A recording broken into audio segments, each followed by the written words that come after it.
Good morning. How do I do this? Like this? Good morning everyone, welcome back to my channel. I'm currently back in Kathmandu.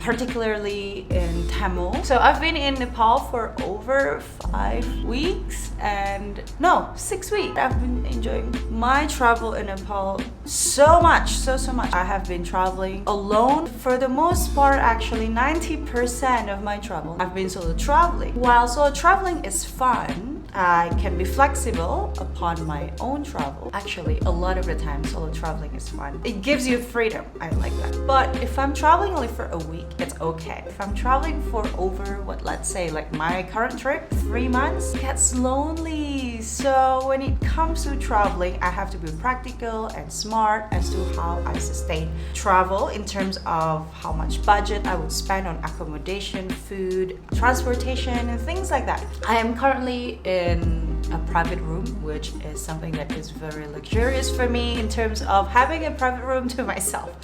If you are not familiar with different types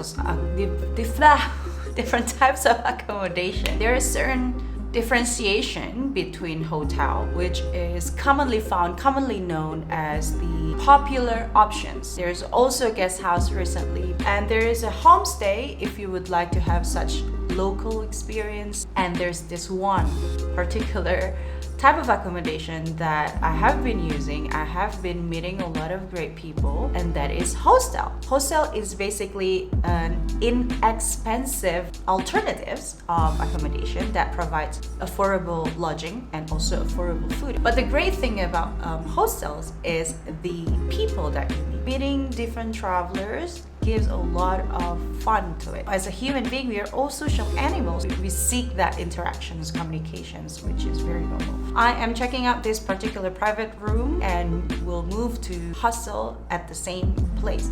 This is the name of the hostel I'm currently staying at, but they do have this emergency exit plan, which is good if something bad is happening.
Staying in a private room like this, it's easy, right? You check in, give passport, pay, and yada yada yada, and then you stay. But when it comes to hostel, dorm bed, bunk bed, it requires a little bit of efficiency, if I may say. Better be checking out.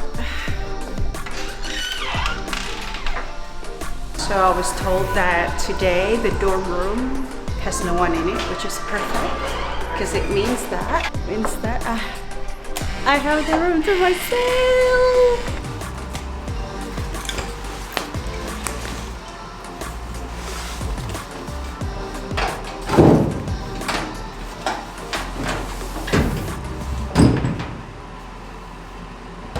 For those who don't know what is a hostel, hostel is basically an inexpensive alternative of accommodation that provides affordable place to sleep and also sometimes even food.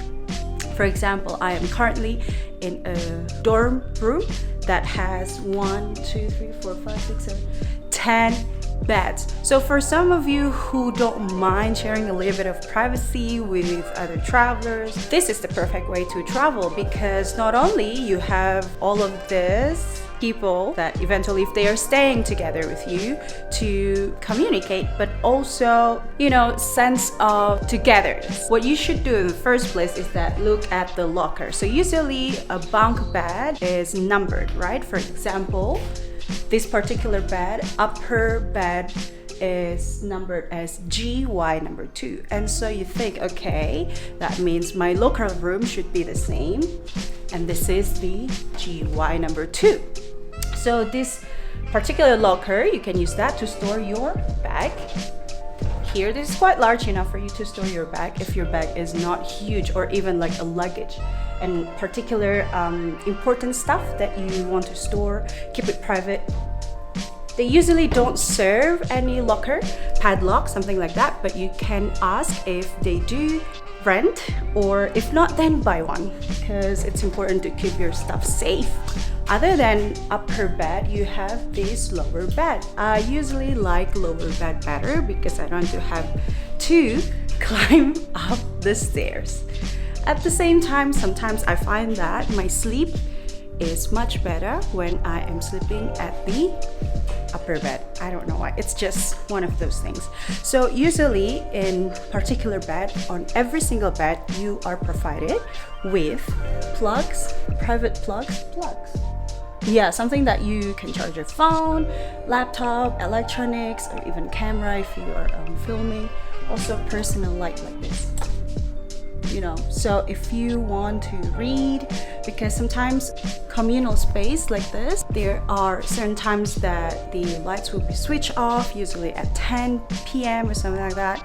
So you can use that personal light to continue your work. For example, you're still editing videos in my case, or even read a book. So you'll be fine, not disturbing other travelers, and be mindful about that. One of the things about hostel that probably a lot of people find it to be challenging is the shared bathroom.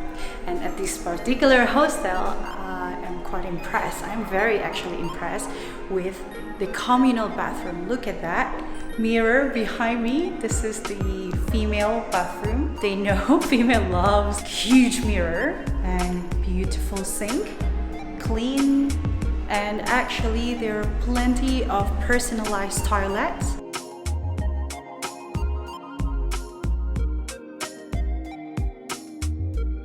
And also huge shower.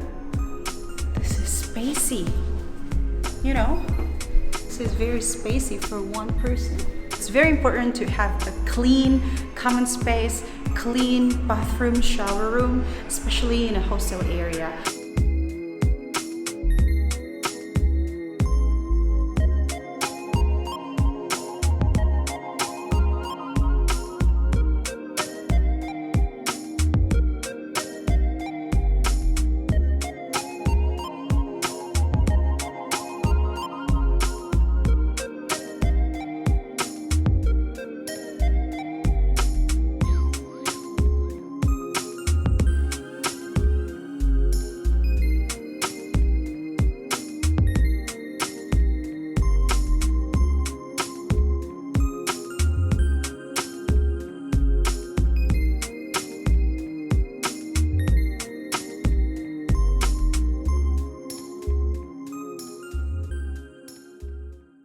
So this is Nikita. Nikita is drawing all of this, how do you say, murals? Mural art. Mural art at this particular hostel.